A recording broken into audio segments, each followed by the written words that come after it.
The Abrahamic religions are like the Garden of Eden's endless blossoms. The most well-known flowers of this garden, Judaism, Christianity, and Islam, are three roses that have cross-fertilized each other with their fragrance and colors ever since they began to coexist in Arabia in the 600s. Despite the separation of their legendary ancestors Isaac and Ishmael, Judaism and Islam have coexisted since the time of Muhammad. During the height of medieval Muslim power, Sephardi and Mizrahi Jews were present in Islamicate courts and contributed to many of the scientific and cultural achievements of the Islamic Golden Age. It was also during this era that some of Judaism's most interesting developments occurred. So what did Jewish communities look like in the Islamicate world? What was their relationship with their Islamic rulers? And how did Judaism's finest poets and philosophers engage with the cosmopolitan Islamicate cultural milieu? Welcome to our video on Jewish life in the early Islamicate world, from Yathrib to Al-Andalus. Judaism and Islam's relationship begins in the Arabian Peninsula, where Jews had been living for centuries before the rise of Islam. When the Prophet Muhammad was born, there were already established Jewish communities in Arabia, including one in Medina. These communities coexisted with other religious groups, such as pagans, Christians, Zoroastrians, Gnostics, and Hanifs of various stripes. In southern Arabia, Jewish influence had a prominent influence on the culture of the Himyarite kingdom, which may have been a Jewish kingdom during part of its existence. It is also possible that sects of Jewish Christians, like the Ebionites, probably lived in Arabia after going extinct in the Near East and likely had some influence on early Islam. When Muhammad arrived in Medina after his expulsion from Mecca, he appears to have become a mediator of local disputes. The Constitution of Medina, a document that may date to this period, recognizes the Jews as a group with freedom of religion. The Constitution seems to recognize the Jews as a community in their own right, with their own obligations. Sources mention that the Sabbath and Yom Kippur were observed by the Muslim community in Medina. It is thus possible that Judaism had some influence on early Islam directly, although this natal version of Islam still differed from Judaism in a few ways, such as what it considered kosher or halal. The Quran recognizes the Jews as Ahl al-Kitab, people of the book, alongside the Christians and the elusive Sabians. The battles that Muhammad fought against the Jewish tribes of Arabia, like the Banu Qurayza or the Khaybar, are more geopolitical than anti-Semitic. Theologically, the Quran sees the Psalms and Torah of the Hebrew Bible as revealed scripture of Islam that was later corrupted, which is also how it interprets the Gospels of the New Testament. Various Quranic surahs mention Judaism. Throughout the Middle Ages, Islamic polities were generally more tolerant of Jewish communities than their medieval Christian counterparts were, but were not immune from episodes of persecution, like in the Almohad Kingdom, which attempted to convert them to Islam alongside Christians. By the end of Muhammad's life, the Jewish tribes that had moved to Arabia or had converted to Judaism all lived under the Islamic Caliphate during the early Muslim expansions. They fought alongside their Muslim cousins to conquer the Middle East, from Khorasan's endless steppes to Al-Andalus's rocky hills. The early Islamic caliphates, such as the Rashiduns and Umayyads, placed little focus on conversion, and thus major Christian and Jewish hubs, like Babylon and Antioch, remained relatively active in the intellectual life of their faiths, though some rural communities later began to convert to Islam. In fact, various Islamic rulers used Christian, Mandaean, Zoroastrian, and Jewish sages and philosophers in the translation movement during this period, and elevated them to prominent positions within the intellectual milieu of places like Baghdad, Cairo, and Taifa. Jews, as well as other peoples of the book, like Christians, were dhimmis, or second-class citizens. This meant they had certain guarantees towards freedom of religion, but also were saddled with financial obligations not expected of Muslims. There were two major forms of Judaism that predominated in the early Islamicate world: Rabbinical Judaism and its offshoot, Karaite Judaism. Karaite Judaism was founded during this period in Iraq, when two brothers contested for the role of the local communal leader of the Jewish community of Iraq, or Exarch, around 760 CE. The losing brother, Anan ben David, began a schism, with one story claiming that he did this in prison after discussing with the Islamic scholar Abu Hanifa, who convinced him that oral law was not important in legal interpretation. Karaite Judaism's major theological selling point is that in terms of Jewish law, or halakha, only the Torah is thought to play a role, whereas Rabbinical Judaism also uses oral law, or the Talmud. Karaites are minimal in number today, but they used to be very numerous in Iraq and Egypt. Cairite rabbinical relations were paradoxical, with both sects expressing open hostility towards each other and their beliefs on the one hand, while intermarriage between the two groups was common on the other. Both Cairite and rabbinical Jews ended up working in Islamic courts in various functions.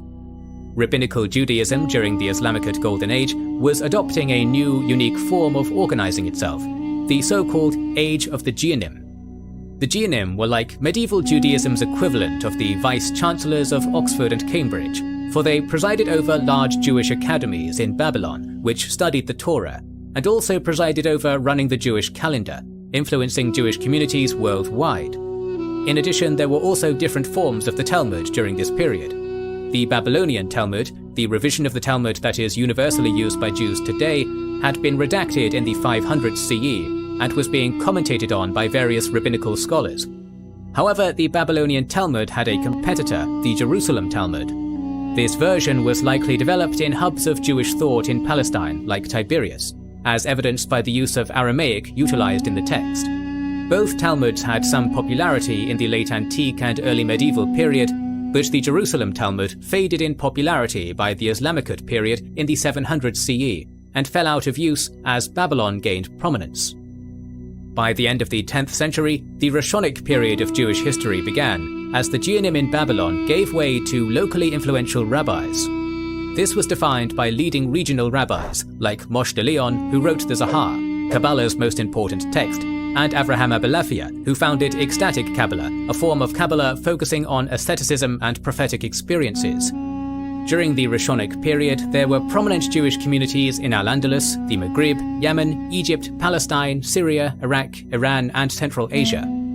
There they intermingled with local populations and developed their own distinct cultural traditions. Now, local community leaders had even more local clout and ability to forge local traditions based on communal needs. Jewish communities during this era could be both rural and urban.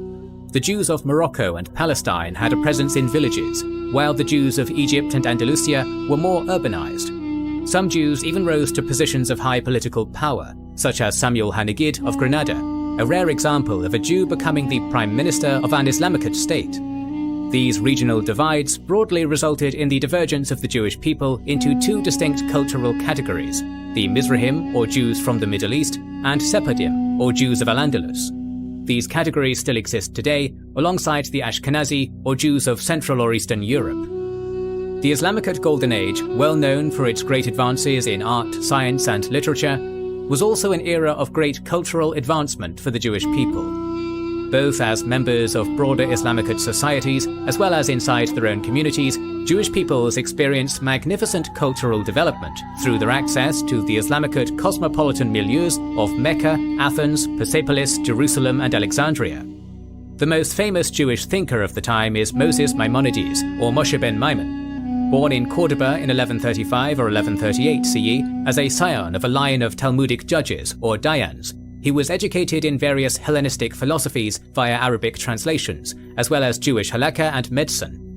Maimonides lived in Morocco as a physician, before moving to Cairo due to increasingly anti-Semitic policies of the ruling Almohad dynasty back in Iberia. In Egypt, Maimonides rose to become the physician of a certain Salah al-Din, Sultan of the Ayyubid dynasty. He also became the Nagid of the Cairo Jewish community. Maimonides combined Aristotelian and Neoplatonist ideas that span both theology and ethics. Islamicate influences also appear in his philosophy. His Mishneh Torah, a codification of Jewish laws, was immensely controversial and popular, shaping Jewish law in matters such as marriage, property, and other secular matters. Maimonides' work as both physician and Jewish sage are much celebrated, and his seminal work of theology, The Guide for the Perplexed, was both popular and controversial for its merging of Hellenic and Jewish thought through an Islamicate lens. His son Avraham Maimonides also became a renowned thinker and physician in his own right. The Islamicate world, despite experiencing much political turmoil over the centuries, maintained vibrant trade connections and economic development even after the fragmentation of the Umayyad Caliphate. Jews, like their Christian and Samaritan siblings, contributed to this prosperity in various professions. The Maimonides were not the only family of Jewish doctors that thrived in the Islamic world, as many Jews ended up serving in various medical professions throughout this period, especially between the 10th and 12th centuries CE. Jewish physicians were usually educated by their families, which were often multi-generational medical dynasties. Another way for them to enter the medical field was by attending public lectures and study centers in major cities such as Cairo. Usually, military and bureaucratic jobs were not open to non-Muslims, but some Jews managed to work in royal courts regardless. One such man, Shmuel ibn Nagrila, or Samuel Hanagid, worked in the Umayyad government in Cordoba in the late 900s CE. Hanagid was a scribe to the king, Habas al-Muzaffar, and even became prime minister of the Taifa of Granada, and even allegedly commanded armies in battle. With his money, he funded the cultural development of various Jewish communities around the Mediterranean. Hanagid was also a notorious poet who used Iberian and Arabesque Al-Andalusian influences to write Hebrew verse that was religious, political, and even erotic in nature. This is most evident in his beautifully crafted Hebrew poem, Answer Me. Build me up like a tower on the heights of your sanctuary, and set me like a seal upon your heart. Make me drunk with the blood of the foe on the day of war, and satisfy me with his flesh on the night of redemption. Place the cup of salvation upon my right hand, that my tongue may give voice in joy to a song of love.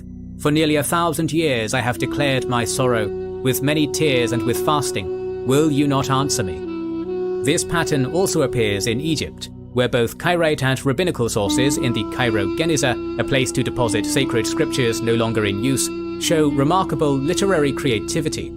Like Andalusian Jews, Egyptian Jewish communities were politically active, participating in the courts of various Egyptian sultans and caliphs as royal scribes and physicians. Throughout the Islamic world, Jews found success as cosmopolitan traveling merchants, working in the transport and sales of goods throughout Central Asia, Iran, and the Arabic world. Various letters in local Jewish languages, such as Judeo-Persian, speak to the presence of tradesmen and their conduct with their fellow cosmopolitans in various matters. Jewish mercantile activity continued despite some bouts of occasional persecution, and remained strong even during periods of long-term turmoil, such as the Abbasid Civil War or the Mongol invasions. Thus, we can see that the Islamic world was a space where Jewish communities actively participated in various spheres of life. We will now move on to intercommunal relations. During the pre-Islamic era and throughout the Islamic conquests in Iberia, the Jewish tribes of Arabia tended to coexist in relative harmony with their neighbors, and while disputes did emerge, local tribal affiliations were more likely to be the reason for conflict than the religion of said tribes.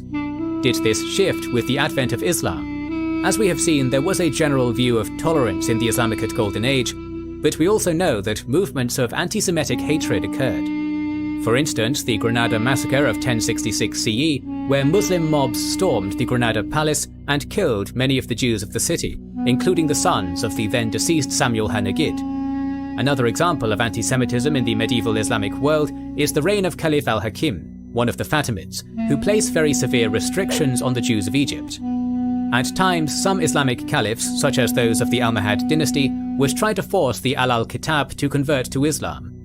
In general, however, Jews had a more tolerated and open existence than in Christendom, as they had guaranteed rights in the Islamic world not afforded to their estranged kinsmen in Europe. In the medieval Islamic world, the average relationship between citizens of various faiths was likely built around everyday needs and interactions. This pre-modern form of relative tolerance and coexistence survived until the coming of European capitalism and colonialism in the 20th century. That does not mean that casual prejudice did not exist, but given the integration of Jews in various spheres of life in the Islamic world, and of the all-too-human practice of living and sharing lives, feasts and sorrows together, we can infer that average urban or village dwellers did not bother with existential theological rivalries that their caliphal rulers may have fallen prey to. We can even see this in anthropological records in early 20th century Palestine, where Jews, Christians and Muslims celebrated each other's feasts. The Islamic Golden Age was no different in this regard, and even the accounts of the ever-zealous Crusaders mention instances of coexistence that were unheard of in Europe. While Jews and Christians were second-class citizens by today's standards, they also managed to trade and prosper alongside Muslims. By the end of the Islamic Golden Age and the shift towards the early modern period, Jews were still present throughout the Islamic world, and actively contributing to arts, sciences, and philosophy. The Islamicate world, born of Ishmael's descendants, was not immune to anti-Semitic bouts, but it was also far more tolerant than most of Christendom towards the sons of Isaac. Under Muslim rule, Jewish culture was fundamentally transformed. Jews were always active in the prosperity and growth of the societies they lived in. While Abrahamic traditions tell us little of the relationship between Ishmael and Isaac, we know that their descendants were capable of coexisting. Islamicate cosmopolitanism, whether Persianate, Turkic, Arabesque, or Amazigh, always counted Judaism alongside Christianity, Zoroastrianism, and Mandaism in the colourful gardens of Baghdad, Marrakesh, Medina, Cairo, and Isfahan. And it is these gardens that perfume the common history of the Abrahamic faiths. Like, subscribe, and hit that notification bell to stay motivated and inspired on your path to success.